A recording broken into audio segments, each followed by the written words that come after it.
Some debts aren't paid in money, some are paid in people. Mira found that out on a Thursday evening in November, when her uncle called her into the kitchen and told her to sit down the way he always did before delivering news she wasn't going to like. The tile was cold even through her socks.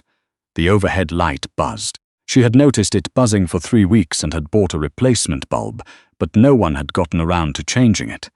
That was the kind of house it was. Things broke and stayed broken. People too, maybe.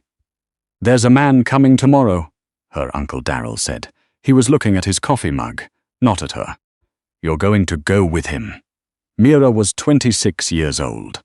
She had grown up in this house after her mother died, sleeping in the room that used to be a storage closet, eating what was left after Darryl and his wife Cynthia and their 2 sons had finished.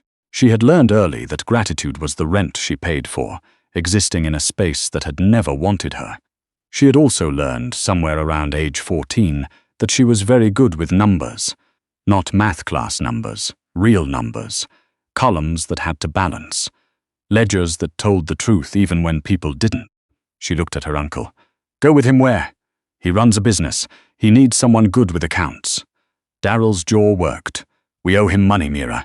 A lot of it. This squares it." The buzzing of the bulb filled the silence. "You're paying a debt," she said. "With me." He didn't answer. He didn't have to. Cynthia came in from the living room then, wiping her hands on a dish towel, and she had the specific look on her face that she always wore when she had already decided something was the right thing, and was prepared to defend it until everyone in the room agreed. "It's a good opportunity," she said. "He pays well. You'll have your own room.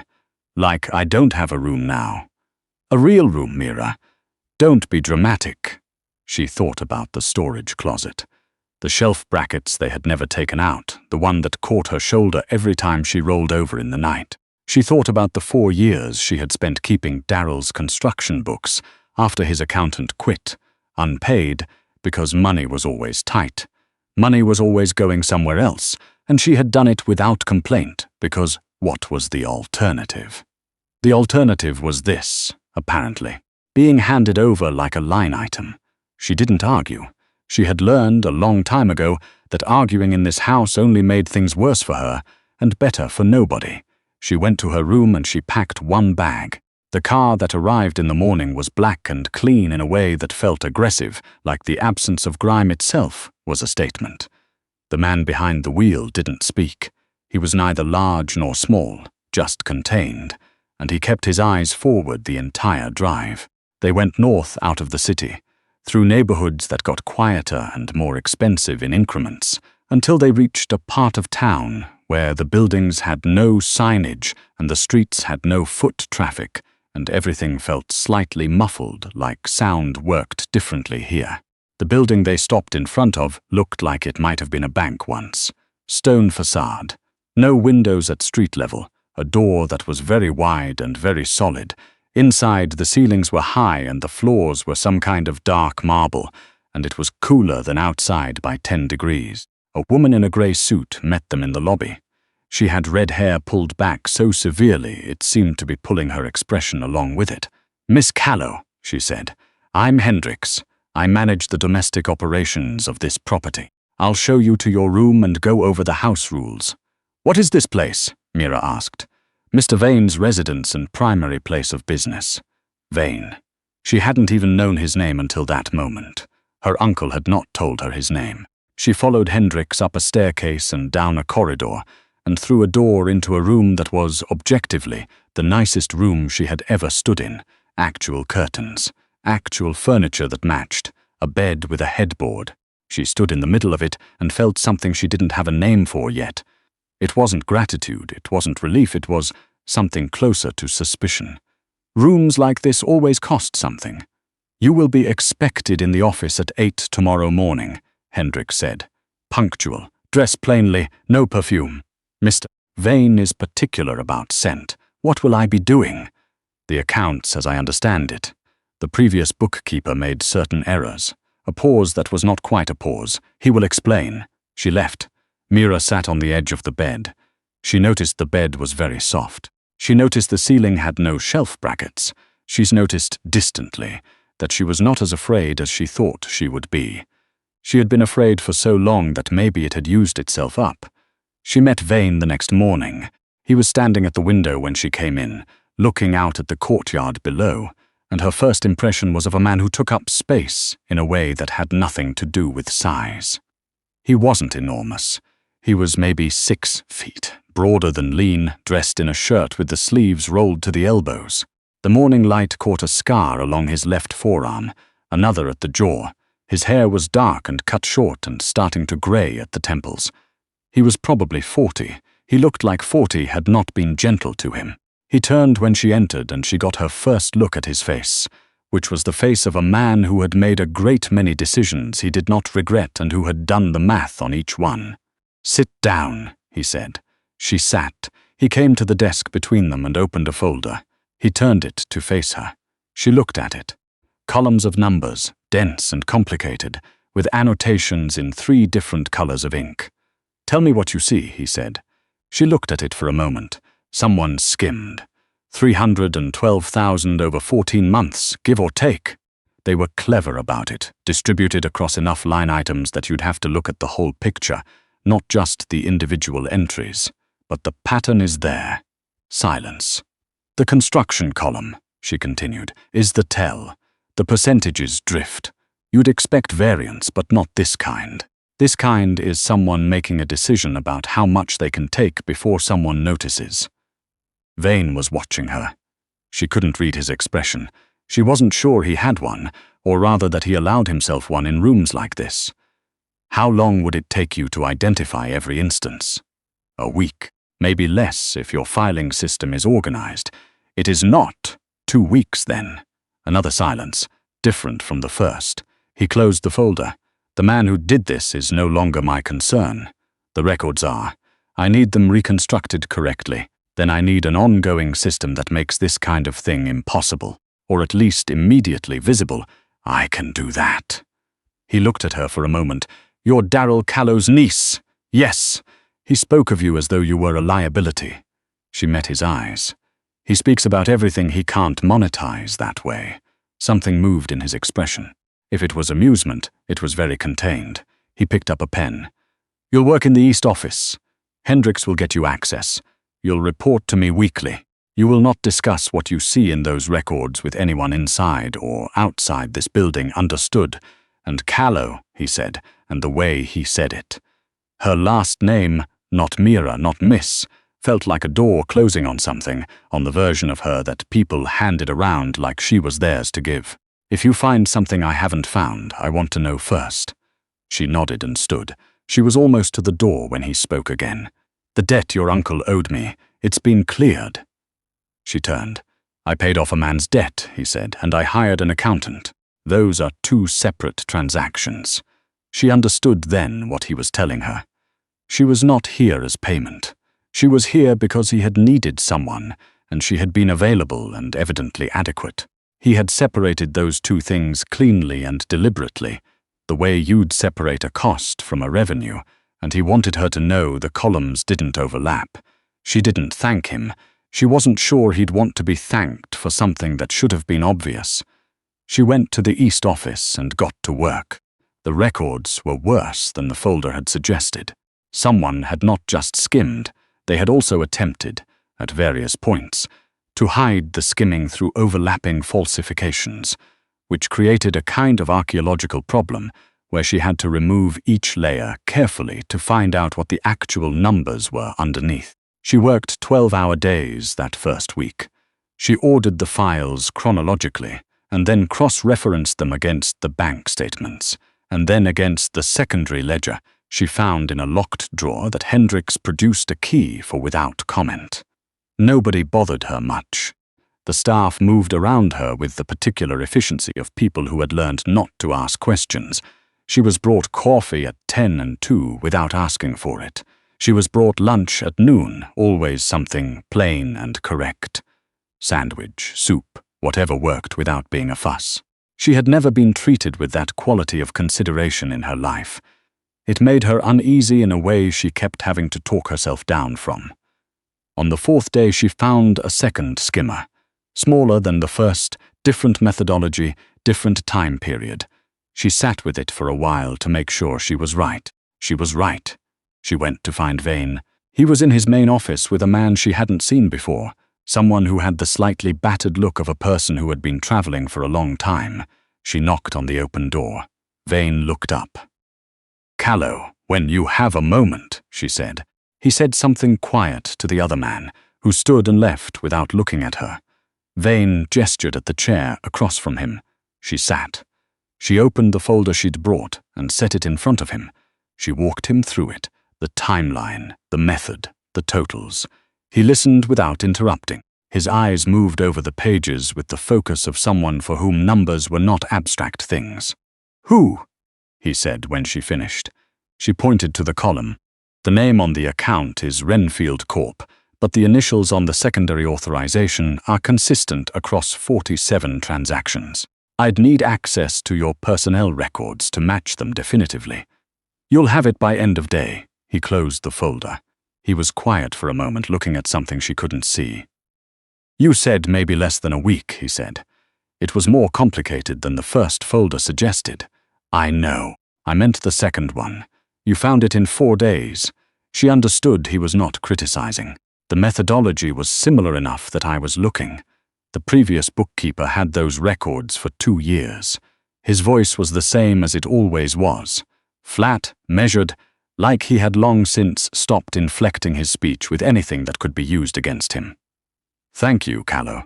She gathered her folder. "I'll have the full reconstruction done by end of week." She was almost at the door again. She was starting to notice she often had the most information at doors. "Do you always eat lunch alone?" he asked.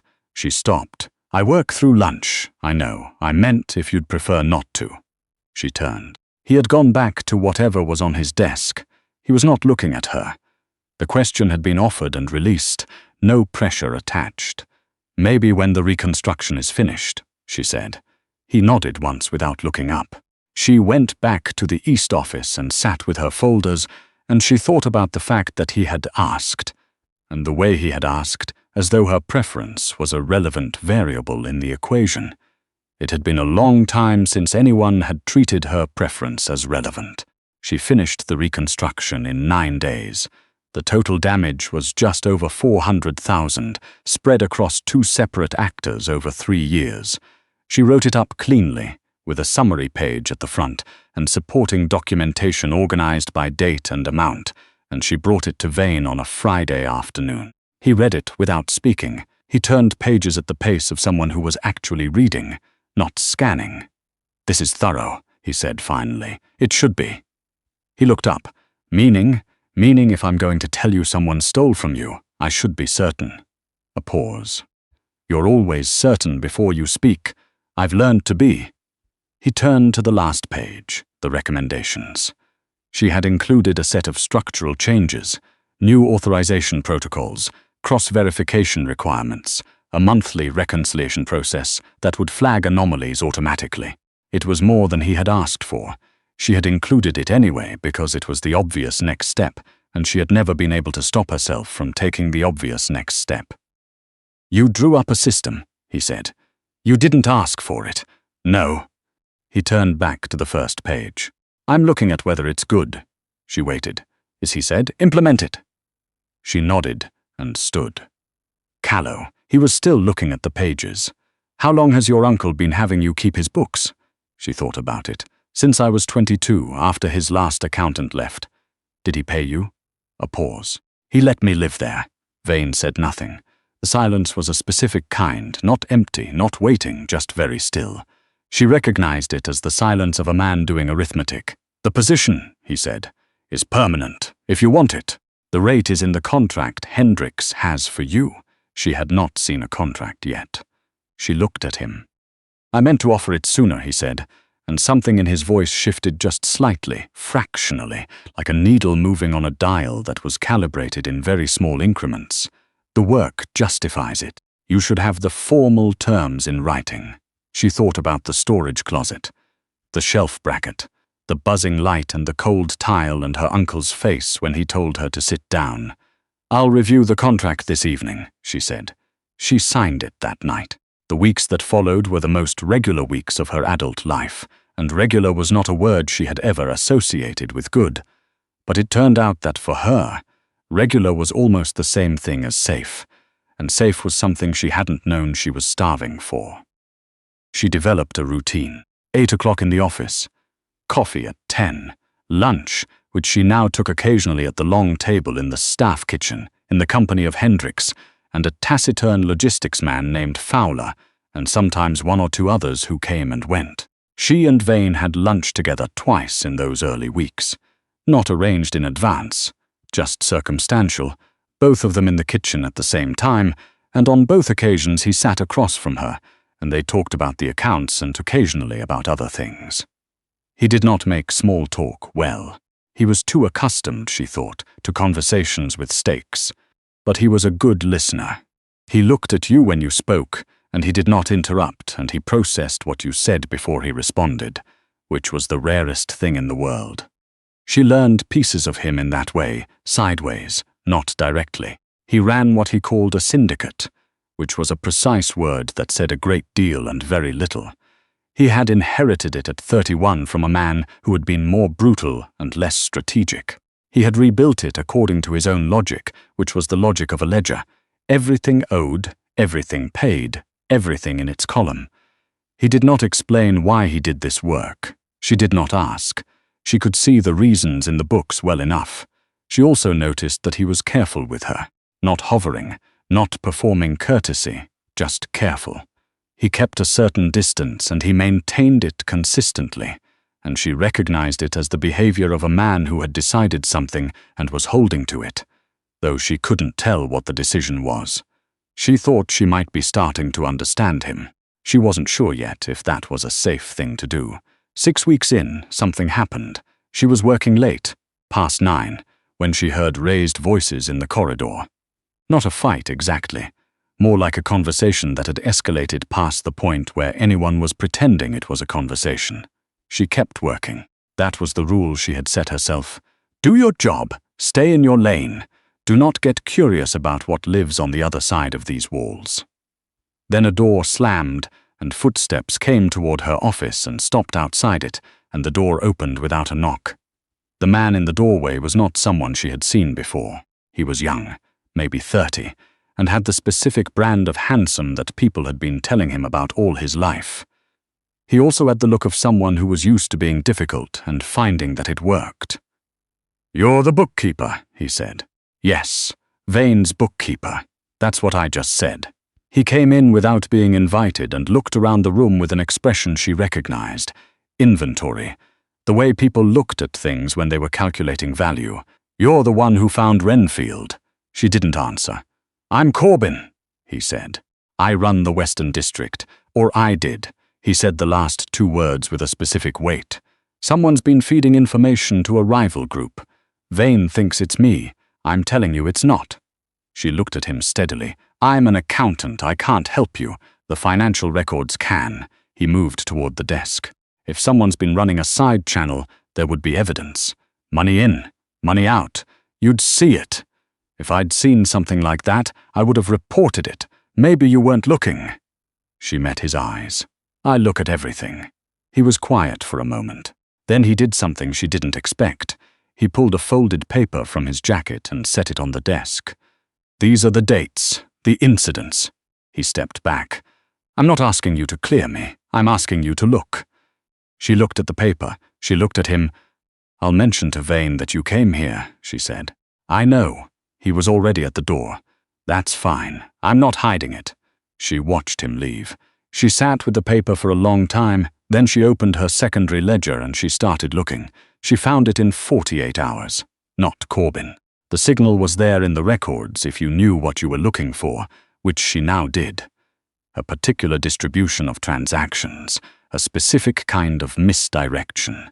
The money had moved through a shell that connected not to Corbin, but to someone in the supply chain, 3 levels removed. Someone who would have had access to the scheduling information that was being leaked, but who would never have appeared on any obvious list of suspects. She took it to Vayne on a Sunday morning. He was in his office when she arrived, which did not surprise her. She had learned he was almost always in his office, that he lived in his work the way she did, which was to say that work had become the container for everything else, because everything else had proven less reliable.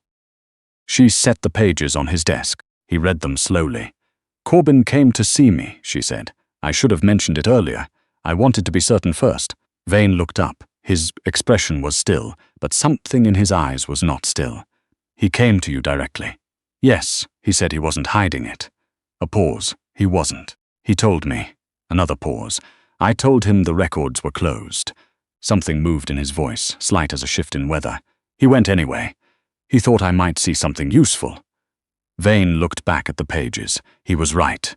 She said nothing. He sat back. He looked at her in a way he hadn't looked at her before, direct and open in a way that was somehow more exposing than all his careful containment. "You didn't have to look." "You didn't do it," she said. "The record said so. I was going to find it eventually.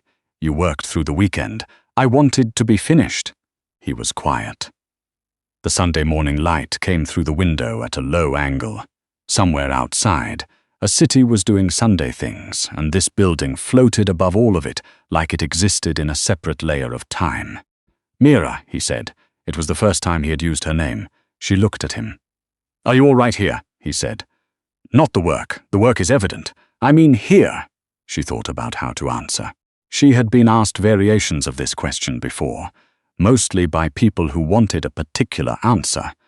Wanted her to say fine so they could stop worrying, or wanted her to say struggling so they could feel needed. She had learned to give people the answer they were looking for.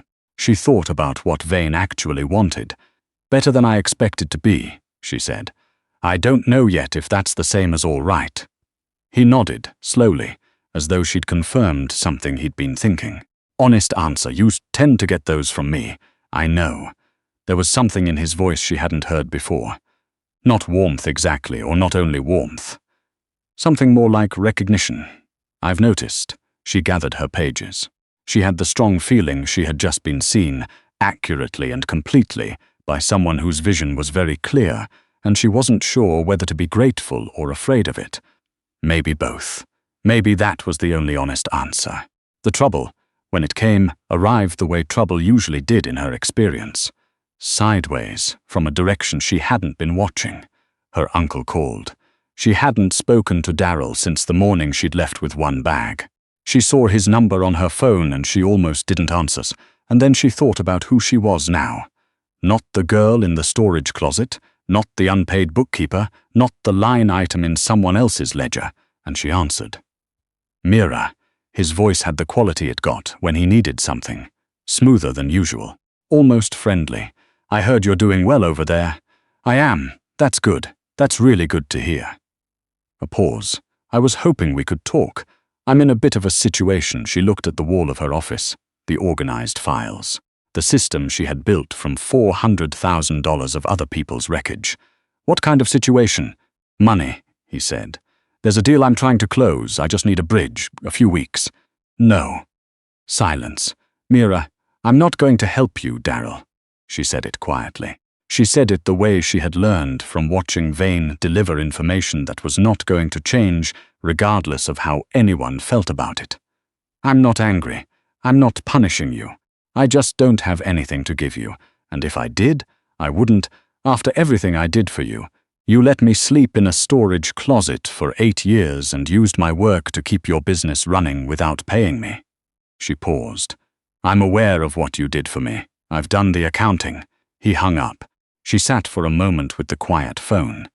She noticed she didn't feel the thing she thought she would feel. The guilt, the pull, the old reflex of wondering if she had done something wrong. She felt clear, mostly. She felt like someone who had finally entered the correct numbers. She put the phone face down on the desk and went back to work. She told Vayne about the call that evening, when they happened to be in the kitchen at the same time. She didn't know exactly why she told him. Maybe because he was the person she talked to when she wanted to organize her thoughts out loud. Maybe because he had once told her that her uncle spoke of her as a liability, and she thought he deserved to know she'd completed that particular transaction. He listened. He poured 2 cups of coffee without asking and set one in front of her. "How do you feel?" he said. "I thought I'd feel worse than I do." He was quiet for a moment. "People think guilt is the appropriate response to looking after yourself. It isn't." She looked at him. "That sounds like experience." "It is." He picked up his cup. "I spent a long time paying debts I hadn't incurred to people who benefited from the fact that I thought I owed them." He paused. "I'm a slow learner in that particular area. I'm not sure I believe that." "No, you're very precise about what you owe and what you're owed. In business," he said. "In other things." He set his cup down. He was looking at the table, and then he looked up at her, and the thing she had noticed in his office on Sunday was back. That openness, the dropped containment. "I'm less precise." She thought about the weeks that had passed, the careful distance he maintained, the lunches, the conversations, the way he said her name that one time. Mira, and never again. She thought about what it meant that she had noticed. "Vayne," she said. He looked at her. "I think there's something you've been deciding whether to say." A pause that could have gone several ways. "Yes, you can say it." He was quiet for a moment, and she understood this was a man who chose his words the way he chose everything, on the basis of what they were actually worth, what they would actually cost. "I find your company valuable," he said, "in ways that have stopped being entirely professional. I'm aware that you came here under circumstances that weren't of your choosing. I don't want to compound that." She looked at him. "I stayed of my choosing. I know the contract was of my choosing. I know that, too." "Then you should also know," she said, "that I'm reasonably good at distinguishing between things I'm doing because I have to, and things I'm doing because I want to." She picked up her coffee. "I've had at her for a long time. What are you doing now?" "Sitting in your kitchen drinking coffee." She held his gaze. "Of my own free will." Something happened in his face. Not dramatic. This was not a man who did dramatic, but real. The careful distance contracted by a few degrees, like a calculation that had finally resolved. "Good," he said. It was a very small word. It carried a great deal. Mira had not expected to trust anyone in this building. She had not expected the building itself to begin to feel, incrementally, and then all at once, like the first place that had ever been proportional to her, where what she gave and what she received actually balanced. She had not expected Vayne. Not the way he listened, which was with his whole attention, an experience so unfamiliar she'd had to learn how to receive it. Not the way he managed his world, which was through a clear-eyed accounting of power and consequence that she recognized because she had always done the same thing on a smaller scale. Just surviving, which required its own kind of ledger. Not the scar on his jaw, or the way he rolled his sleeves up, or the fact that he had, she discovered, a very dry sense of humor that he deployed rarely and with surgical accuracy. What she had expected was transaction. What she found was something more like translation. Two people who had spoken the same language without anyone to speak it to, finally in the same room. 3 months in, on a night when the city outside was doing something noisy with weather. She was in her office late, and he came and stood in the doorway, which he had never done before. He knocked on the open door. She looked up. "The Harfield contract is closing tomorrow," he said. "It's been a 2-year negotiation. There's a dinner." He paused. "I would like you to come." She understood the weight of this. She had learned enough about how his world worked to know that the people who appeared at his side in public were making a statement about their position in his life. This was an invitation with meaning attached to it. "As what?" she said. He met her eyes. "As someone whose presence matters to me, beyond the account books." Another pause. "If you're willing." She thought about the storage closet. She thought about Cynthia with her dish towel and Darryl with his coffee mug and the cold tile and the buzzing light. She thought about who she had been in that house. Not a person, exactly, more like a function. Something that performed a service and was maintained at minimum cost. She thought about who she was in this building. The woman who had found $400,000 in 14 months. The woman who had cleared an innocent man's name in 48 hours. The woman sitting in the kitchen of the most dangerous man in the city, drinking coffee of her own free will. "Yes," she said. He didn't smile. Not exactly, but something in his face eased, like a tension that had been held for a long time finally released. He nodded once. "I'll have Hendrik send you the details," he said, and then quietly, as though it had been waiting a long time to be said, "Mira." She looked at him. "Thank you," he said, "for staying." She held his gaze. "Thank you," she said, "for making it worth staying for."